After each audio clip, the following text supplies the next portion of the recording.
주님이 너무나도 커서 어느 날 다가온 주님의 모습을 보면서 우리가 아무것도 할 수 없음을 느끼는 그 찬양의 고백이 우리의 고백이 되기를 원합니다.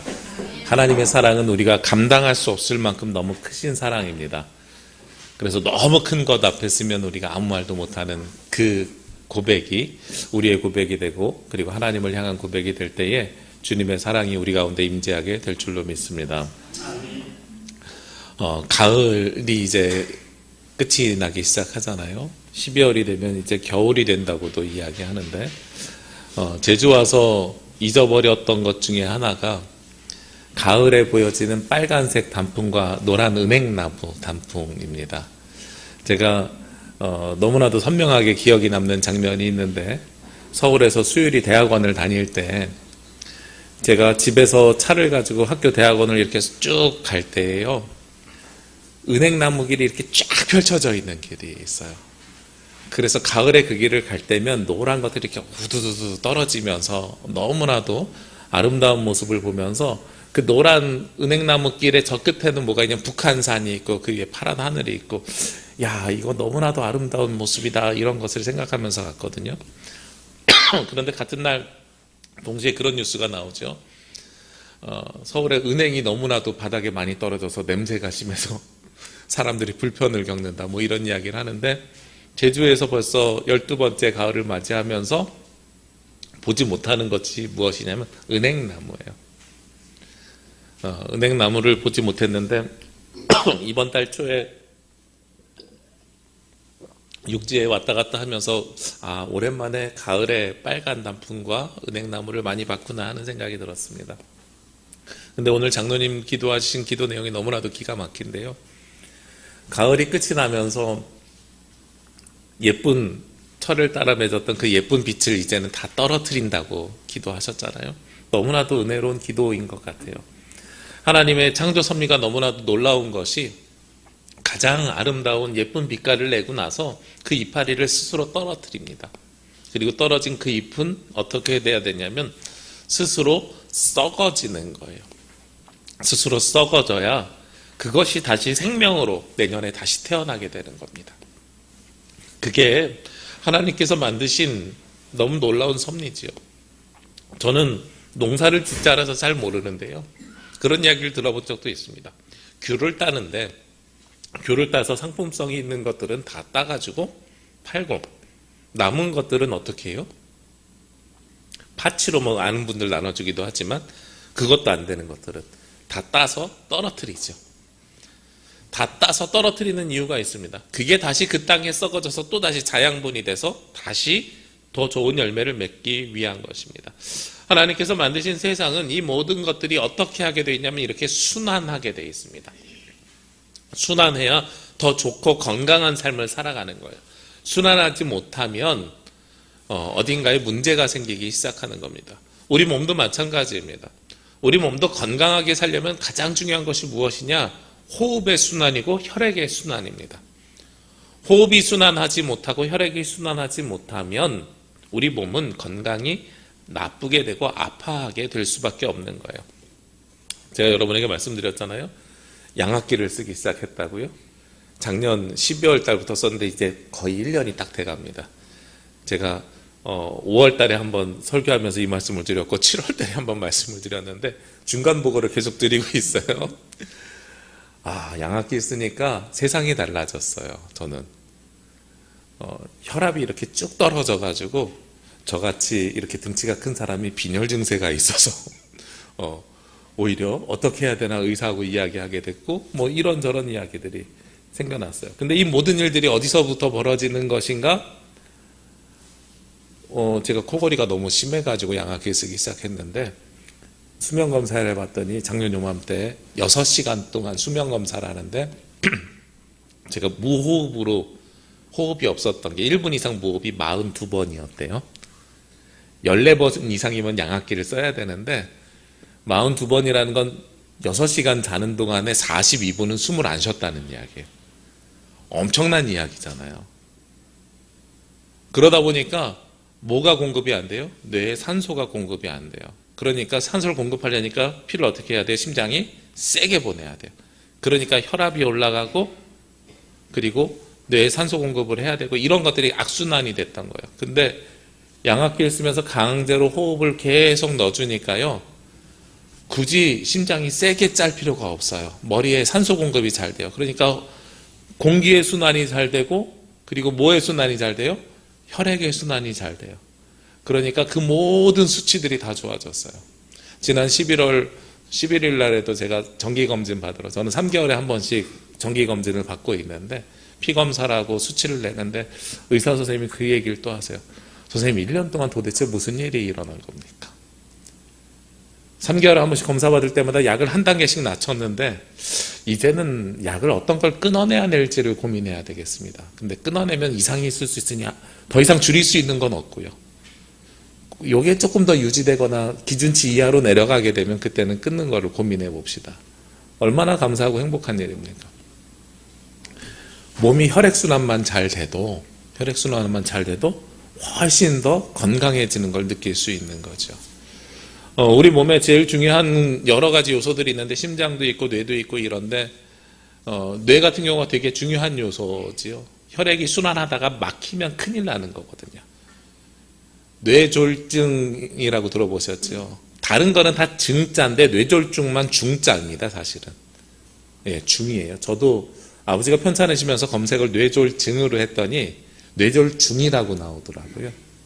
예, 그래서 이거는 아주 중적인 일인데 크게 두 가지가 있습니다. 어떤 일이 있냐면 혈액이 이렇게 돌다가 혈전이라는 것이 혈관을 막으면서 뇌에 피가 공급되지 않을 때, 산소가 공급되지 않으니까 뇌가 문제가 생기거나 아니면 이렇게 혈관이 좁아진 데가 있다가 피가 통해야 되는데 못 통하니까 갑자기 풍선처럼 부풀었다 빵 터져서 나오는 뇌출혈이 있거나 이 두 가지가 다 우리 몸에 뭘 가지고 오냐면 마비를 가지고 오는 일이에요. 그게 굉장히 힘든 일이죠. 굉장히 힘들고 보는 사람도 힘들고 본인도 힘들고 여러분들이 힘듭니다. 우리 김만식 장로님 기도해 주셔야 돼요. 계속해서 여러분들 기도해 주셔야 돼요. 그게 그런 이유들 때문에 질병이 생겼고 우리 김고은 집사님도 마찬가지로 뇌경색, 뇌졸중 혹은 뇌출혈 이런 것들이 다 파생돼서 생겨난 일입니다. 우리가 순환이 잘 돼야 되는데 순환이 되지 못하고 어딘가에서 막히면 그런 일들이 생겨나게 되는 겁니다. 그리고 그것을 빨리 알았을 땐 그래도 건강하게 해결이 되는데 그것을 늦게 알게 되면 이제는 마비가 시작되면 해결하기가 쉽지 않은 상태가 되는 거죠. 마찬가지로 하나님께서 만드신 우리 신체뿐만 아니라 자연 그리고 이 땅의 모든 것들은 어떻게 해야 되느냐면 순환이 되어야 됩니다. 고이거나 멈춰 있으면 그곳에서 무엇이 생기냐면 썩기 시작해요. 그리고 문제가 생기기 시작합니다. 그래서 우리가 좋은 것이라도 아무리 좋은 것이라도 잘 가지고 있는 것이 아니라 그것을 끊임없이 어떻게 해야 되냐 흘려보내는 것이 우리가 건강하게 살아가는 방법 중에 하나입니다. 여러분들에게 하나님께서 은혜를 주시고 그리고 신앙을 주셨는데 그 신앙도 은혜도 어떻게 하셔야 되냐면 흘려보내셔야 되는 거예요. 하나님께서 나에게 주신 은혜가 너무도 큽니다 해서 내가 그 은혜를 다 쥐고 가지고 있으면 그것도 나중에는 어떻게 되냐면 고인물이 썩는 것처럼 혈관이 막히면 문제가 생기는 것처럼 그것도 문제가 생길 수가 있어요. 하나님께서 주시는 은혜조차도 우리는 어떻게 해야 되느냐? 흘려보내야 됩니다. 그래서 교회가 해야 되는 많은 역할들 중에 중요한 역할이 선교요, 나눔입니다. 제가 여러분에게 말씀드리는 단어 용어를 정리한 게 있잖아요. 봉사하고 선교는 어떻게 다른가? 세상 사람들은 이렇게 어려운 이웃들에게 가서 봉사하잖아요. 저희는 그걸 뭐라고 부른다고 그랬어요? 선교한다고. 교회에서 봉사한다는 것은 교회 안에서 주방에서 음식을 만들거나 교회 청소를 하거나 여러 가지 교회 안에서의 일을 하는 걸 우리는 봉사라고 부르고 우리는 세상에 나가서 하는 어려운 사람들을 돕는 모든 일들을 뭐라고 불러야 된다고요? 선교라고 불러야 된다고요. 어려운 이웃을 돕는 것을 내가 그냥 시간이 남아서 하면 봉사인데 거기에 하나님의 뜻을 전하기 위해서 하면 그게 바로 뭐가 돼요? 선교가 돼요. 우리 교회에 오라고 하지 않아도 그들이 하나님을 알고 예수 그리스도를 알기를 원하는 마음으로 어려운 사람들을 돕고 그리고 그들을 보살피면 그것이 바로 선교가 되는데 우리가 봉사하는 것은 중요한 일이지만 선교하는 것은 하나님께서 주신 은혜를 흘려보내는 일이라는 거예요. 그러니까 영적인 순환고리가 완성되고 만들어지려면 우리가 봉사를 하는 게 아니라 뭘 해야 돼요? 선교까지 나아가야 돼요. 봉사에서 멈추는 게 아니라, 봉사하지 말라는 얘기가 아니고요, 봉사에서 멈추는 것이 아니라 선교까지 나아가야 된다고 말씀을 드리는 겁니다. 오늘 고린도후서 9장은 보통 헌금에 대한 본문으로 설교가 됩니다. 왜 그렇게 이야기하냐면 연보에 대한 이야기를 하고 있거든요. 근데 이 연보가 그냥 하나님 앞에 드리는 헌금을 어떻게 드려라 이런 뜻으로 하는 말씀이 아닙니다. 이 고린도후서 9장의 앞뒤 문맥을 살펴보면 어디를 향해서 이 말씀이 전해지고 있냐면, 사실 이 연보, 하나님 앞에 드리는 예물, 은혜를 흘려보내는 과정으로서의 이야기를 하고 있는 거예요. 오늘 9장 1절에 이렇게 말씀이 시작합니다. 성도를 섬기는 일에 대하여는 내가 너에게 쓸 필요가 없나니 하고 말씀이 시작이 되는데, 여기에서 이야기하는 성도는 우리 교회 안에 있는 성도들을 이야기하는 게 아니에요. 다른 어려운 교회를 돕는 그 교회의 성도들을 향해서 사실은 하고 있는 말씀입니다. 그러면서 2절에 이는 내가 너희의 원함을 알미라. 내가 너희를 위하여 마게도니아인들에게 아가야에서는 1년 전부터 준비하였다는 것을 자랑하였는데 과연 너희의 열심이 펑 많은 사람들을 분발하게 하였느니라. 사도 바울이 선교하기 위해서 여기저기를 순환하고 있었어요. 오늘 고린도 교회에다가 쓴 편지예요. 고린도인들이 어디를 향해서 헌금을 하려고 언제부터 준비했다고요? 1년 전부터 준비하고 있다는 것을 사도 바울이 어디 가서? 마게도냐에 있는 아가야에 가서 이야기하고 있다, 이런 뜻이에요. 오늘 말씀을 풀어보면. 근데 저는 여기에서 중요한 단어가 눈에 들어왔습니다. 어딘가를 돕고 그리고 어딘가에게 은혜를 흘려보내려고 하는데 그 준비를 1년 전부터 하고 있었다는 사실이에요. 그러면서 그 중간에 과정들이 쭉 나옵니다. 마게도냐인들에게 너희를 배우기 위해서 너희들에게 먼저 보내고 뭐 어쩌고 저쩌고 이야기하는데 5절 말씀에 한 번 더 반복합니다. 그러므로 내가 이 형제들로 먼저 너희에게 가서 너희가 전에 약속한 연보를 미리 준비하도록 권면하는 것이 필요한 줄 생각하였노니 이렇게 준비하여야 참 연보답고 억지가 아니니라. 그래서 마게도니아 사람들도 가서 너희에게 고린도에 가서 배우라고 이야기를 하는 건데, 여기에서도 핵심이 뭐예요? 미리 준비하도록 권면하는 것이 필요한 것이다. 하나님께서 우리에게 은혜를 주시고 그 은혜에 감사해서 우리가 하나님 앞에 예물을 드립니다. 그런데 그 예물을 드리는 것을 오늘 성경에서는 연보라고 하는데, 예물을 드리는 것도 미리 준비하여야 하고, 그리고 우리가 은혜를 다른 이들에게 흘려보내는 것도 미리 준비하여야 된다라는 거예요. 여기서 우리가 하나님 앞에 예물을 드릴 때에 어떤 마음으로 드리는지가 사실 드러나게 됩니다. 여러분들 하나님 앞에 헌금 드릴 때, 예물을 드릴 때 어떤 마음으로 드리게 됩니까? 하나님은 사실은 금액을 보시는 게 아니라고 제가 여러분에게 늘 말씀드립니다. 어떤 마음으로 드리느냐가 우리에게 중요한 거예요. 근데 그 마음이 오늘 성경에서 미리라는 단어를 사용하고 있습니다. 그리고 1년 전부터라고 단어를 사용하고 있습니다. 이게 저는 너무나도 소중한 일이라고 생각을 해요. 우리가 하나님 앞에 나와서 예배하다가 헌금 시간이 됐는데 주머니에 얼마 있지? 이렇게 보내거나 내가 오늘 돈 안 찾아왔네, 이렇게 그 자리에서 계좌이체하거나, 안 드리는 것보다는 드리는 게 좋은 것 같습니다만, 그럼에도 불구하고 하나님께서 우리에게 요청하는 것은 미리 준비하는 그 마음을 요청하고 계시는 거예요. 그래서 예전에 어른들은 어떻게 하라고 하셨어요? 다음 주에 내가 드릴 헌금 봉투를 미리 가져가서 집에서 준비해 갖고 오라고, 이런 훈련을 시키기도 하셨습니다. 제가 어릴 적에 신앙의 모습을 할머니를 보고 제가 많이 배웠는데, 아침에 눈 뜨면 치매에 걸려서 자녀의 이름을 기억하지 못해도 성경을 보시는 그 습관을 가지고 계셨던 저희 할머니의 성경책에 보면 항상 이번 주 주일날 드릴 헌금을 주중에 찾아가 그 성경책에 딱 꽂아 놓으세요. 빳빳하게 해서 꽂아 놓으세요. 그래서 제가 그 마음을 항상 봤습니다. 그리고 빳빳한 돈이 생기면 쓰지 않고 성경책에다 바로바로 꽂으십니다. 그래서 그 성경책에서 그대로 그거 들고 가셔서 거기서 헌금을 하시는 모습을 제가 봤습니다. 아, 헌금은 저렇게 해야 되는구나 하는 것을 배우면서 자랐습니다. 그리고 나서요, 제가 사역을 처음 시작했는데 모교회에서 다니다가 교육전도사로 처음 한신교회를 갔거든요. 교육전도사로 처음 한신교회를 갔는데 2000년대입니다. 그런데 그때만 해도 사례비를 제가 어떻게 받았냐면 봉투로 받았어요. 근데 제가 좀 이해가 되지 않는 거예요.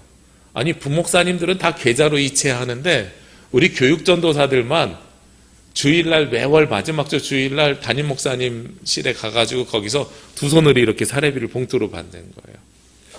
속으로 그런 생각했습니다. 아니, 우리도 부목사님들처럼 계좌 이체해주면 얼마나 좋아? 저는 어릴 때부터요, 저희 아버지가 용돈을 주실 때 어떻게 주셨냐면 계좌로 이체해 주셨어요. 그 당시에 좀 드물게 중고등학교 때부터 저희 학교 앞에 외환은행이 있는데 매주 월요일이면 제가 카드를 가지고선 확인해 봅니다. 그러면 잔액이 딱 떠요. 아버지가 용돈 넣어주셨구나. 그럼 거기서 돈 찾아가지고 한 주간 용돈을 사용했거든요. 계좌이체로 해주지 왜 봉투로 주실까? 그러다가 나중에는 어떤 생각까지 들었냐면, 아, 담임 목사님이 본인의 권위를 이렇게 하기 위해서 봉투로 주셨나? 한 3년쯤 지났을까요? 제가 목사님의 비서실에서 사역을 하게 됐습니다. 어느 날 식사하다 목사님께 여쭤봤습니다. 목사님, 본인 권위 드러내려고 그렇게 주십니까? 이렇게 물어볼 수는 없잖아요. 목사님, 그냥 사무국에서 부목사님들처럼 사례비를 계좌이체해 주면 좀 더 편할 건데요. 저도 전임 사역을 하면서 계좌이체로 받기 시작했거든요. 근데 교육전도사들에게는 그때도 계속 봉투로 주시는 거예요. 목사님, 왜 그러십니까? 그랬더니 돌아가신 이중표 목사님께서 하시는 말씀이, 눈으로 훈련받아야 된다. 뭘 훈련받아야 되냐면, 받고 이렇게 쌓여있는 현금 속에서 하나님 앞에 드릴 걸 골라내서 드리는 훈련을 먼저 해야 된다. 교육전도사는 사역을 처음 시작하는 사람들인데, 사역을 처음 시작하는 사람들이 하나님 앞에 드릴 것을 먼저 미리 구별하는 것을 훈련하지 못하면 나중에 평생 훈련하지 못해. 제가 그 말씀을 딱 듣는 순간에, 아, 그렇구나. 하나님께서 그렇게 훈련을 시키는 방법을 우리에게 알려주시는구나 하는 생각을 했었습니다. 그래서 저희가 요즘은 제가 준비가 돼서 덜 사용하는데, 예전에는 결혼 초기에는 모두 사용했냐면 헌금 지갑이라는 게 따로 있었어요. 그래서 요만한 그 옛날에 통장 지갑 같은 거 있잖아요. 거기에 칸이 나눠져서 11조 감사 그래서 하나님께서 주신 걸 먼저 거기다 구별하는 훈련. 저는 아직도 우리 신앙의 후배들에게, 그리고 자녀들에게 신앙의 유산을 물려줘야 되는 사람들에게는 미리 준비하는 훈련이 저는 지금도 필요하다고 생각합니다. 제가 중고등학교 때 교회 청소년부가 좀 많았어요. 한 7, 80명이 예배 드렸는데 7, 80명이 예배 드리면서 교회 안에서도 부서가 있었습니다. 무슨 찬양단, 성가대 이런 부서들이 있었는데 저는 예배부였습니다. 예배부원들이 하는 일들이 무엇이었나? 지금 생각해보면 하지 말아야 될 일을 했는데, 교회에 있는 성경책들을, 비치용 성경책들 있잖아요. 예배 한 30분 먼저 와서 오늘 고린도후서면 그걸 다 찾아주는 거예요. 다 찾아서 이렇게 줄을 꽂아 놓는 거예요. 그래서 우리 학생들이 와갖고 예배 드릴 때 성경책 찾기 편하게 해주려고. 그래서 제가 성경 찾는 실력이 그때 엄청나게 늘었어요. 중학교 2학년 때부터 고등학교 3학년 때까지 5년을 했으니까요. 미리 준비하는 그 마음을 하나님께서는 사실은 보십니다. 그래서 하나님 앞에서 드리는 이 순환구조가 시작될 때에는 첫 번째 순환구조의 시작은 미리 준비하는 마음이어야 된다라는 거예요. 여러분들이 하나님 앞에 드리는 예물뿐만 아니라 드리는 예배에 대한 마음도 미리 준비하는 마음이 있어야 됩니다. 하나님을 먼저 생각해야 돼.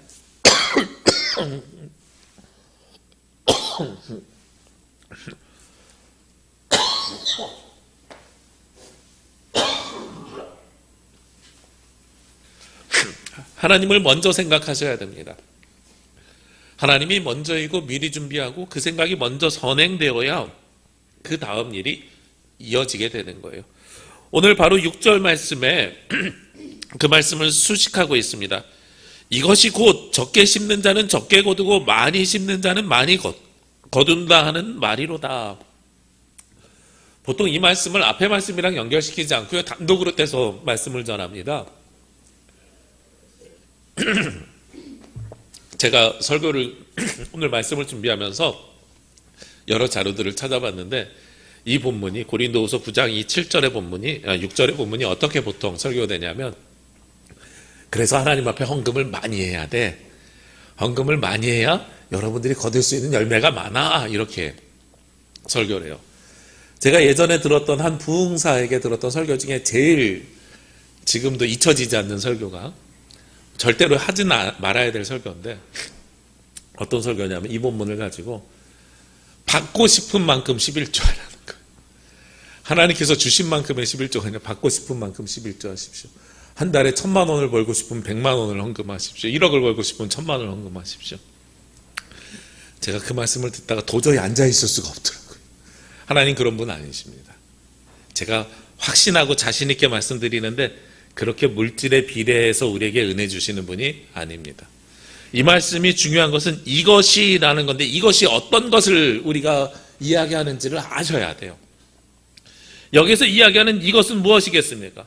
바로 위에 있는 5절을 이야기하는 거예요. 5절에서도 연보, 헌금을 적게 심는 자 이렇게 얘기하는 게 아니라는 겁니다. 5절에 있는 말씀의 가장 핵심은 미리 준비하는 거예요. 우리가 미리 준비하는 시간이 클수록 그 마음씀이 커지는 겁니다. 하나님께서는 우리에게 요청하시는 것이 금액의 크기를 이야기하는 것이 아니라 미리 준비하고 그리고 그 마음을 크게 준비하라고 하고 계시는 말씀이에요. 저는 이것이 심는 것, 적게 심는 것, 크게 심는 것이라고 이야기하는 것에 또 다른 비유가 숨어져 있다고 생각합니다. 땅에다가 씨앗을 심어보신 분들은 아시는데요. 심으면 그 씨앗이 심겨졌는지 안 심겨졌는지 알 수 있어요, 없어요? 알 수가 없어요. 땅 속에 있기 때문에. 그것이 싹이 나서 자랄 때까지 알 수가 없습니다. 우리의 마음이라는 게 그래요. 우리의 마음이라는 게 준비하는 동안에 계획하고 있는 동안에는 그 마음의 크기를 절대로 우리가 알 수가 없습니다. 자기만 알아요. 옆에서 보는 사람은 알 수가 없어요. 그런데 그것이 어떻게 되었을 때 알게 돼요? 씨앗이 싹을 틔울 때 알게 되는 것처럼 우리가 행동으로 옮겨지기 시작할 때에 그 마음이 전달되기 시작하는 겁니다. 얼마나 많은 씨앗이 심겨졌는지는 그때 비로소 드러나게 되는 거예요. 그렇기 때문에 우리가 미리 준비하는 것은 마음을 준비하는 것이고 그것이 땅에 심겨진 것을 준비하는 겁니다. 그 두 가지가 되었을 때에 미리 준비하고 보이지 않는 것을 준비했을 때에 그 다음에 하나님께서 주신 무엇이 많다고요? 열매가 많아진다고요. 하나님께서는 여러분에게 요청하고 계시는 것이 바로 그것입니다. 얼마나 열심히 보이지 않는 것을 준비하느냐.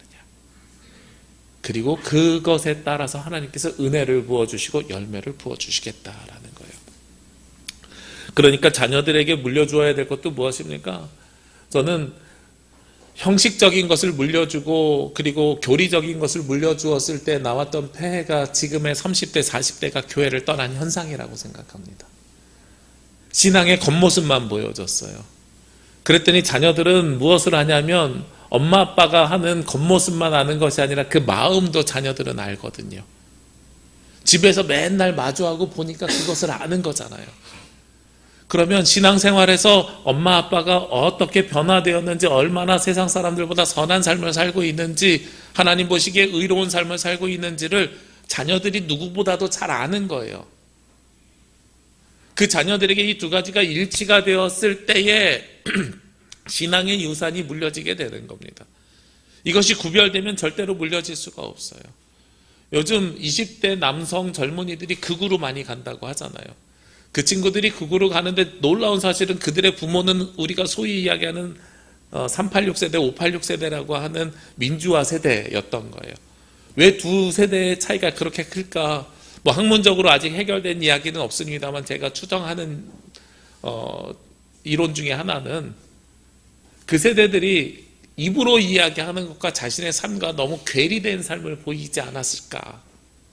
입으로는 민주적이어야 되는데 자녀들에게는 억압적으로 대한다든지 입으로 하는 이야기와 실제로 자신의 삶이 다르기 때문에 너무 다른 모습들이 보여지는 거죠.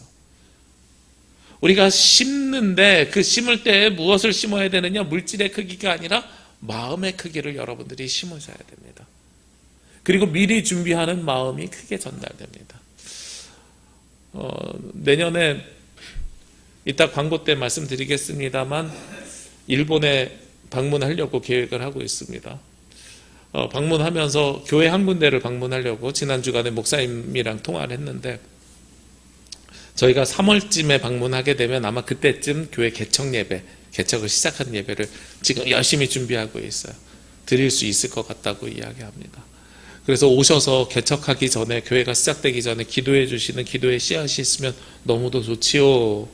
목사님 너무 감사합니다. 이러길래 저도 같이 준비할 수 있는 마음이 있으면 너무 좋겠습니다. 이렇게 말씀을 드렸어요. 그러면서 지금부터 같이 기도할 수 있는 힘이 생겨났으면 좋겠습니다. 그때 돼서 가는 게 아니고요. 가서 보고 이 교회가 어떻게 세워질까? 그 목사님 말씀 들어보니까 목사님 오면 그냥 집처럼 보일 거예요. 일본은 기독교 복음화율이 1%가 안 됩니다. 교회를 다니는 사람들이 일부러 차 타고 1시간 넘게 다녀요. 왜냐하면 동네 사람들이 자기가 교회 다니는 거 알면 핍박당하니까 1시간 거리를 동네 사람들이 없는 곳으로 교회를 다니고 싶은 사람들도. 그러니까 그곳에서 개척을 한다는 게 얼마나 힘든 일이에요. 너무나도 힘든 일인데 시작하겠다는 그 후배 목사님 마음에 참 어렵겠다 싶으면서 같이 기도로 심지 않으면 이건 할 수 있는 일이 아무것도 없겠구나라는 거예요. 그렇게 척박한 곳에서도 하는데, 그러면 그곳에 방문하는 우리는 어떻게 해야 되겠어요? 오늘 성경 말씀처럼 미리 준비해야 됩니다. 우리가 그냥 그곳에 가가지고 이게 뭐야 이게 아니라요. 얼마나 힘들지 어려울지 기도 제목을 같이 나누고 준비하고 이렇게 준비해야 됩니다. 오늘 성경에서는 1년 전부터 준비하라 그랬는데 우리가 1년 전은 아니더라도 알게 되고 계획한 순간부터 우리는 그곳을 향해서 기도하면서 준비해야 됩니다. 그러면 오늘 2절 말씀에요. 그렇게 할 때 어떤 마음으로 해야 되느냐? 그 마음이라는 것이, 넓은 마음이라는 것이 7절 말씀에 보면 각각 그 마음에 정한 대로 할 것이요 인색함이나 함으로나 억지로 하지 말지니 하나님은 즐겨내는 자를 사랑하시느니라. 우리가 마음으로 준비하는 것이 결국은 표현되는 것은 무엇으로 바뀌어서 나오냐면 물질로 나오게 되는데, 내가 마음에 정할 때랑 실제로 그 물질을 헌금으로 드릴 때랑 차이가 날 때들이 있는 거예요. 그때는 인색함으로도 하지 말고 억지로도 하지 마라. 이 두 가지가 저는 상충되는 것 같은데, 처음에 내가 정한 것이 있으면 정한 대로 가야 돼요. 이게 인색함으로 하지 말라고 하는 거예요. 근데 그것이 부담스러우면 억지로는 또 하지 말라고 말씀하고 있어요. 이 두 가지가 상충되는 이야기지만 우리의 마음을 아주 잘 드러내는 겁니다. 내가 마음을 먹을 때와 실제로 실행할 때의 차이가 있을 수 있어요. 그때는 내 마음속에서 인색함이 빠져야 돼요. 여기서 인색함이 빠진다는 것은 나의 생각이 사실은 빠져야 돼요. 그렇지만 우리가 상황이라는 게 변화될 수도 있어요. 여러분들이 편안하게 상황할 때 결정했던 것과 우리의 삶이 어렵게 됐을 때 내 삶이 또 바뀔 때가 있거든요. 그때는 억지로는 하지 말라는 이 두 가지 말씀을 하고 있습니다. 그러면서 하나님께서 8절 말씀에 이 은혜가 차고서 흘러서 다른 이들에게 갔을 때에 우리에게 주시는 은혜가 있습니다. 8절 말씀에 하나님이 능히 이 모든 은혜를 너희에게 넘치게 하시나니 이는 너희로 모든 일에 항상 모든 것이 넉넉하여 모든 착한 일을 넘치게 하려 하심이라. 이 두 가지가 전제되면은요, 하나님께서 그 일을 할 수 있도록 넉넉하게 채워주신다는 말씀이에요. 미리 준비하고 기도 가운데 준비하고 인색함으로나 그러나 억지로 하지 않고 마음으로 이 모든 일들을 해나가면 하나님께서 우리가 하는 선한 일에, 은혜를 흘려내보내는 일에 하나님께서 넉넉하게 채워주신다고 말씀하고 있는 거예요. 이게 하나님께서 주신 은혜의 순환고리입니다. 우리가 하나님으로부터 은혜를 받았어요. 그 은혜를 받은 사람들이 나보다 더 어려운 이들을 위해서 그 은혜를 흘려보냅니다. 미리 준비함으로 흘려보내고 마음으로 흘려보내고 인색함으로, 그러나 억지로 하지 않고 흘려보냅니다. 그러면 거기에 필요한 모든 것들을 하나님께서 어떻게 해주십니까? 넘치게 해주신다는 거예요. 우리에게 넘칠 수 있도록 채워주신다는 겁니다. 9절 말씀에 한 번 더 이야기합니다. 기록된 바 그가 흩어 가난한 자들에게 주었으니 그의 의가 영원토록 있으리라 함과 같으니라. 하나님께서 우리가 가지고 있는 은혜를 세상을 향해서 흘려보낼수록 하나님의 놀라우신 역사심이 우리 가운데 임재하게 된다는 거예요. 제가 부목사 때 열심히 연구했던 교회가 하나 있습니다. 미국에 있는 세이비어 교회라는 교회입니다. 교인이 60명 정도밖에 안 돼요. 그 책에 보면 60명 정도 되는 교회가 1년에 몇십억의 예산을 가지고 세상을 향해서 돕습니다. 그 60명이 그냥 예배드리는 60명이 아니라 제가 생각할 때는 어느 구호단체 팀장급 60명인 것 같아요. 그 세이비어 교회의 이야기라는 책을 이렇게 읽어보면 하나님께서 주신 은혜를 가지고 내가 이 은혜를 어떻게 나눌 수 있을까를 고민하고 그 은혜를 나누기 시작했더니 그 은혜를 나누고 싶어하는 사람들이 계속 넘쳐나게 부어주신다는 거예요. 그런데 그러면 우리 교회가 성장해야 되잖아요. 근데 그 교회는 우리 교회의 성장을 이야기하지 않아요. 당신 교회에서 사역해. 당신 교회에서 다녀. 근데 이 사역에 필요한 일만 당신들이 와서 도와줬으면 좋겠어. 그러다 보니까 작지만 아주 강한 교회로 변모되었대요. 놀라운 역사가 일어나지 않습니까? 하나님의 말씀의 본질에 따라서 살게 되면 하나님께서 역사하셔서 어떻게 60명 있는 교회가 몇십억의 예산을 쓰면서 센터 7개, 8개를 운영을 하고 노숙인들을 살피면서 장애인들을 살피고 여러 가지 일들을 해나갈 수 있겠습니까? 교회의 힘으로 되는 게 아니고요. 사람들의 힘으로 되는 게 아니고요. 하나님의 말씀대로 삶을 살아낼 때 하나님의 역사하심이 그 가운데 임재하게 되는 겁니다. 우리가 무엇을 하고자 하고 거기에 마음을 가지고 준비하고 기도로 하면 하나님께서 그 가운데 임재하셔서 그 일을 행할 수 있도록 은혜를 부어주시는 거예요. 그래서 그 은혜로 말미암아서 우리가 그 일들을 행해갈 수 있게 되는 겁니다. 올해 저희 교단에서 나오는 회보에 보면 9월달에 창조절을 맞이하면서 어떤 기사가 있냐면 경동교회하고 나포교회라고 군산에 있는 시골교회가 협약을 맺어서 태양광 발전시설을 했다는 기사가 나와요. 이게 두 번째입니다. 첫 번째는 지난해에 경동교회하고 옥매교회가 같이 했어요. 옥매교회는 예배드리는 분들이 한 20여 분 정도밖에 안 되고 그분들이 다 어르신들이에요. 저보다 좀 후배 목사님이 계시는데 목사님이 그 권사님들을 다 그렇게 불러요. 할매, 할매. 그러면서 그 목사님이 뭐라고 말씀하시면 저한테 사석에서 형님이라고 하는데 형님 올해부터 저희 재직해 못해요 이러더라고요. 아니 왜? 그래도 한 20여 분 나오시잖아. 그랬더니 다 은퇴하셨어요. 재직이 없어요. 이 얘기는 70세 이하 성도가 한 분도 안 계시다는 거예요. 근데 목사님 저보다 후배 목사님들 참 대단한 것은 고민하다가 교회가 선교적 역할을 어떻게 계속 감당할 수 있을까. 어르신들이 계속 연세가 들고 그러면서 교회 재정은 줄어들고 있는데 그 과정 속에서 어떻게 교회가 선교적 역할을 감당할 수 있을까 고민하다가 경동교회랑 둘이서 협약을 맺어가지고 경동교회 2천만 원 여기 1,600만 원을 가지고 3,600만 원으로 태양광 시설 20km를 만들었어요. 저는 처음에는 그게 그냥 교회 재정을 하기 위해서 만든 건 줄 알았어요.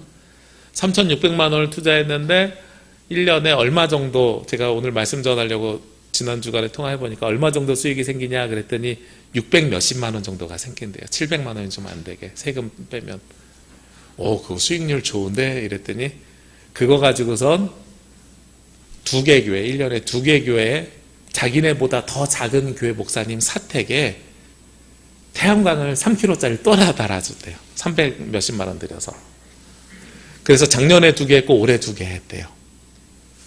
그랬더니요 어떤 일이 벌어지냐면 그 교회가 전기요금이 목사님이 여름에 에어컨 하루 종일 틀었는데 7,000원 내셨대요. 그러니까 돈을 지원하는 게 아니라 뭘 지원해요? 태양광을 지원했더니 거기서 지출이 줄어들면서 그래도 살만해지는 거예요. 저희가 선교할 수 있는 방법은 헌금을 더 할 수 없으니까 지금까지 모여졌던 걸로 태양광 시설을 하고 거기서 나오는 수익으로 계속 작은 교회 도우려고요. 10년만 하면 20개 교회 도울 수 있는 거잖아요. 이런 얘기를 해요. 그리고 그 20개 교회에 계속해서 끊임없이 또 지원이 되는 스스로 계속해서 지원이 되는 이 선순환 구조를 만드는 거예요. 제가 그걸 보면서 깜짝 놀랐어요. 우리 교회보다 재정이 연약한 교회인데 성교적 사명을 감당하려고 고민하다가 결국은 하나님께서 공짜로 주시는 태양광을 가지고선 선교를 하는 또 다른 방법을 찾아냈구나. 서울에 있는 큰 교회가 시골에 있는 작은 교회랑 연합해서 하나님의 사역을 감당하고, 그리고 이 작은 교회는 거기서 운영되는 것에서 나오는 모든 수익을 또 작은 교회다, 또 더 작은 교회다 드리고, 그 작은 교회에서는 그걸 통해서 끊임없이 또 선순환 구조를 만들어내고, 너무나도 놀라운 은혜가 그 가운데 있는 거예요. 하나님의 역사는 이렇게 흐르고 넘쳤을 때에 우리의 영적인 성장이 이루어지게 됩니다. 오늘 성경에서 10절부터 12절까지 계속해서 끊임없이 이야기하는 것이 무엇이냐면, 10절에 보면 심는 자에게 씨와 먹을 양식을 주시는 이가 너희 심을 것을 주사 풍성하게 하시고 너희 의의 열매를 더하게 하시리니 하고 말씀하고 있어요. 처음에는 마음으로 심는 것이 우리가 심는 것인 줄 알았는데, 그것도 누가 주시는 거예요? 하나님께서 주시는 것이에요. 순환고리가 생겼어요. 우리가 먼저 심은 건 줄 알았더니 하나님께서 주시는 것으로 심었고, 그리고 그 심은 것에 대한 열매를 가지고 하나님 앞에 감사를 드렸더니 하나님께서 우리에게 은혜를 또 주시고, 그 은혜를 가지고선 또 심었더니 또 은혜를 또 주시고, 그 은혜의 순환고리가 생겨나게 된다는 겁니다. 그러면서 11절에 너희가 모든 일에 넉넉하여 너그럽게 연보를 하면 그들이 우리로 말미암아 하나님께 감사하게 하는 것이라. 우리가 하나님을 위해서 하나님의 뜻을 따라서 사용하는 것이 결국은 우리의 넉넉함을 이뤄가는 것이다 하고 말씀하고 있습니다. 그러면서 이 봉사의 직무가, 다른 이들을 돕는 이 모든 일들이 부족한 것을 보충하는 데서 끝나는 것이 아니라 하나님께 드리는 많은 감사로 말미암아 넘쳐나게 된다는 거죠. 우리가 이 은혜를, 봉사의 직무를 감당하면서 하나님께서 주시는 그 은혜를 흘려보내면 보낼수록 우리에게 넘쳐나는 은혜로 말미암아 감사하게 하신다고 말씀하고 있습니다. 여러분들이 복된 삶을 살아가시고, 여러분들이 풍요로운 삶을 사시고, 여러분들이 하나님의 은혜를 많이 받기를 원하시면 이미 받은 것을 흘려보내십시오. 하나님께서 주신 것을 마음으로 심고 마음으로 준비해서 넉넉하게 하나님 앞에 하나님의 이름으로 세상을 향해서 흘려보내면 그것에 필요한 것도 채워주실 것이고, 그것보다 많은 열매로 하나님께서 응답하시고 화답하여 주실 줄로 믿습니다. 그 은혜의 선순환 고리가 여러분 가운데 차고 넘치고 우리 남부교회 차고 넘쳐서 우리 교회가 하나님의 은혜가 가득한 교회가 되기를 주님의 이름으로 기도합니다. 기도드리겠습니다. 은혜의 하나님 아버지, 오늘 주신 말씀을 기억합니다. 하나님의 은혜가 흘러갈 때 살아난다는 진리를 다시 깨닫게 하여 주옵소서. 주님이 먼저 주신 그 은혜가 우리 마음에 머물러 고이지 않게 하시고 삶의 자리에서 흘러가고 다시 채워지는 순환의 은혜가 이루어지게 하여 주옵소서. 저희들이 창조절 마지막 주일을 보내며 하나님의 만물에 새겨두신 순환의 질서를 기억합니다. 생명이 순환할 때 다시 살아날 수 있는 은혜가 있는 것 같이 우리의 나눔도 사랑도 멈추지 않고 이웃과 교회와 세상으로 흘러갈 때에 하나님의 은혜가 다시 채워지는 놀라운 역사를 이루어지게 하여 주옵소서. 주님, 우리의 마음을 넉넉하게 하시고 우리의 손과 발을 은혜의 순환에 참여하는 길로 이끄셔서 하나님의 나라의 기쁨을 경험하게 하여 주옵소서. 이 모든 말씀 예수님의 이름으로 기도합니다. 아멘.